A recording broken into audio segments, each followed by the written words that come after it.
Hello everyone, আসসালামু আলাইকুম। Welcome back to our another blog. আশা করি আপনারা অনেক বেশি ভালো আছেন। আমরাও আলহামদুলিল্লাহ ভালো আছি।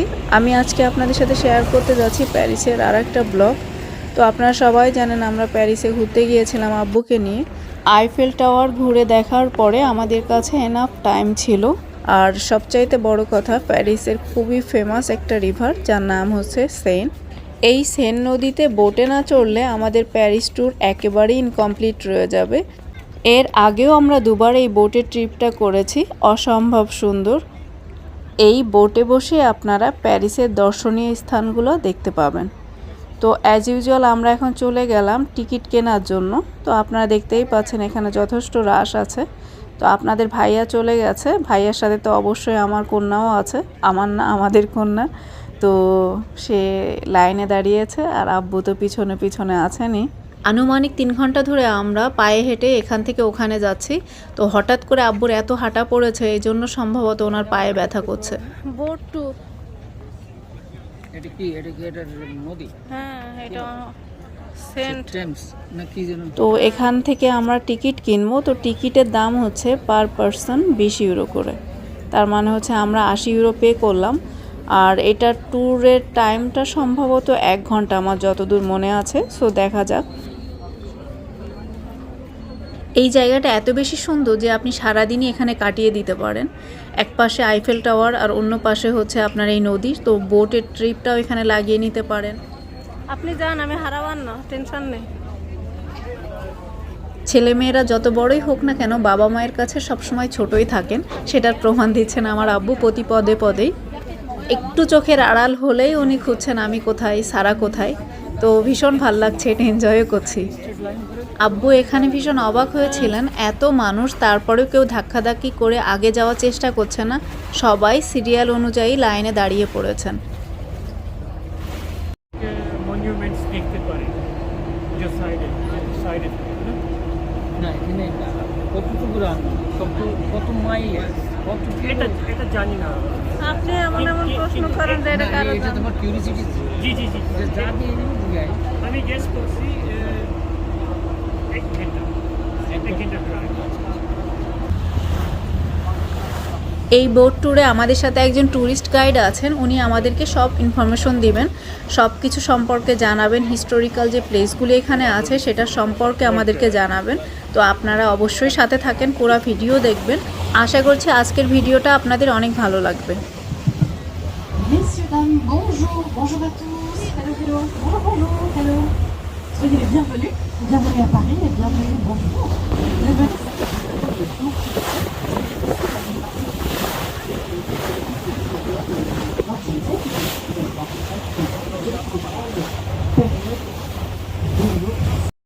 Elle s'appelle la Scène de la Liberté. C'est un cadeau que les États-Unis avaient fait à la femme sorcière de la Statue de la Liberté. De future priority to the court in New York.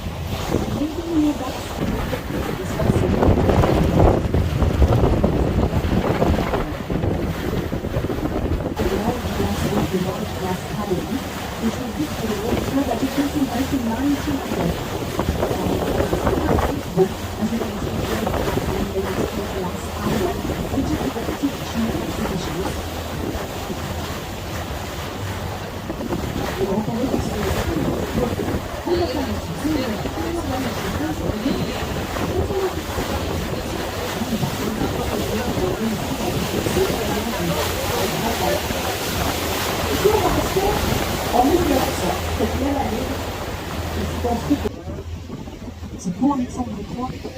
Si vous trouvez comment cette possibilité, c'est le plus beau point. C'est pour Alexandre III qui porte le nom d'un celui qui était le saint de la Russie à la fin du XIXe. Il est de l'Europe, excusez-moi. On construit la ligne là-dessus. C'est pour la distribution du grand marché de Paris. La sécurité par l'architecture, c'est pour le reconnaître en tant que grand statue d'origine de Paris. Alexandric arch, as you can see. It's a special architecture. It's very easy to recognize that bridge because of the golden statues already present at the extremes of the bridge. And probably you know this obelisk, which is the oldest monument of Paris. That obelisk is 3,000 years old. That's why absolutely the oldest monument of Paris. It comes from Egypt. And it traveled from Egypt to France during the 19th century. Regardez messieurs dames cet obélisque qu'on aperçoit ici au milieu de la place de la Concorde. Figurez-vous qu'il a 3000 ans, ce qui fait de lui le plus vieux monument de Paris. Il nous arrive tout droit d'Égypte. C'est l'Égypte en avait fait cadeau à la France au XIXe siècle. Et cet obélisque, c'est le plus vieux monument de Paris en extérieur, à l'intérieur d'un musée. L'obélisque de Ramsès II. Toujours sur notre gauche, puis après on changera un petit peu de côté. On va regarder maintenant un petit peu sur notre droite.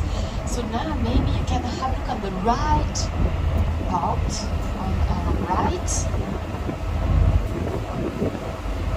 I will show you now the Orsay Museum. It is that monument here, the long one along the Seine River.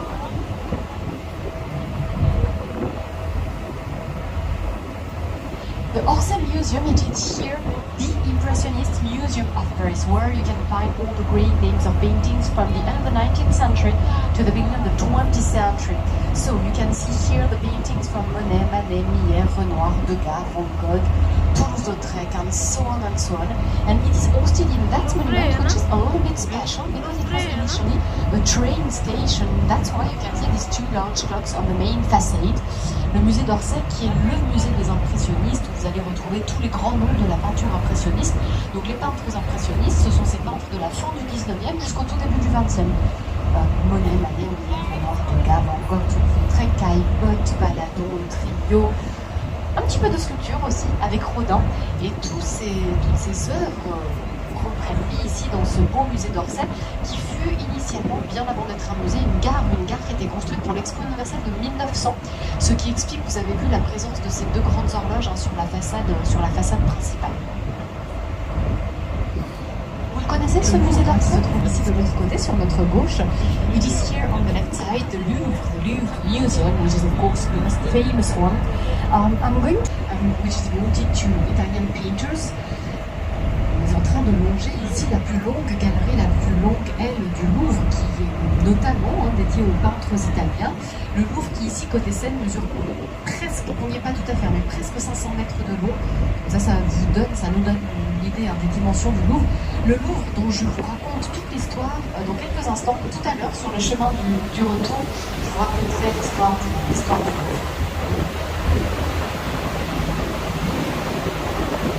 Alors je fais pour le moment, durer un peu le suspense sur l'histoire du Louvre, je laisse un petit peu de côté parce que je voudrais vous présenter un pont qui se trouve droit devant nous, que vous connaissez peut-être, qui s'appelle le Pont des Arts. Est-ce que ça vous parle, le Pont des Arts?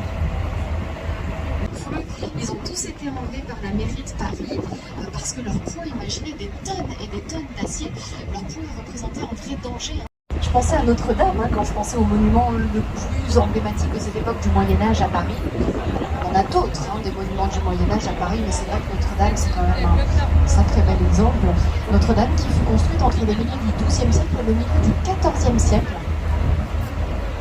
dans ce pur style gothique.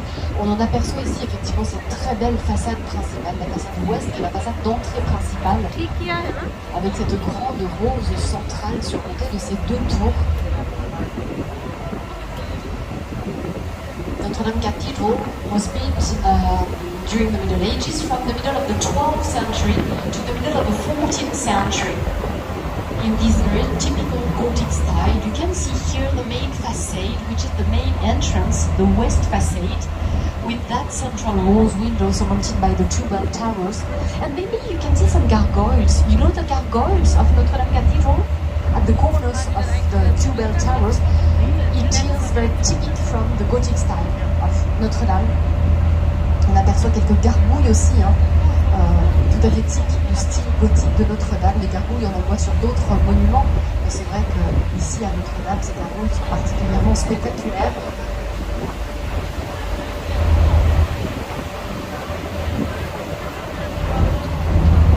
Puis regardez, messieurs, dames, ici, sur cette façade côté sud, on a une vue incroyable sur les travaux de reconstruction de la toiture de tout l'arrière de Notre-Dame qui avait été, vous savez, vous vous rappelez, détruit pendant l'incendie d'avril 2019.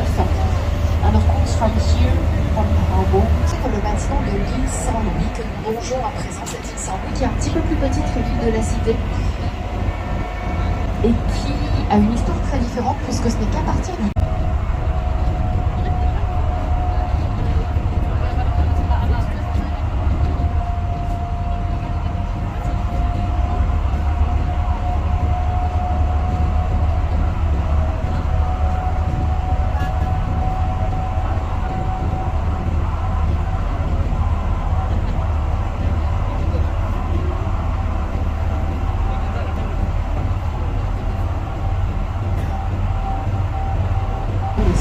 néo-Renaissance, puisque reconstruit au 19e siècle.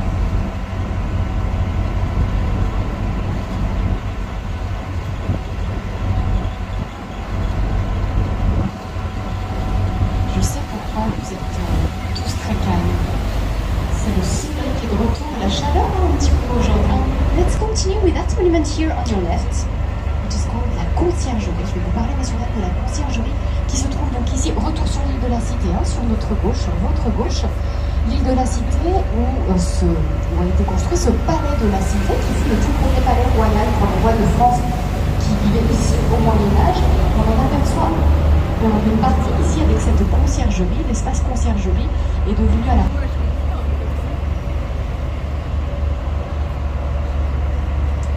Est-ce que vous l'avez reconnu, le pont qui est droit devant vous?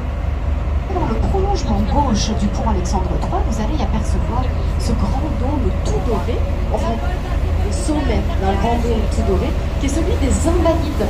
Maybe you can just have a look on your left, in extension of the Alexander the Third Bridge, you will see the top of a large golden dome.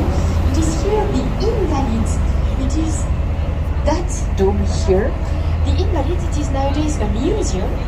The Army Museum, where you can see the tomb of Napoleon I, Napoleon Bonaparte. Les Invalides, qui de nos jours sont un musée, le musée de l'armée, qui retrace toute l'histoire de nos grandes batailles.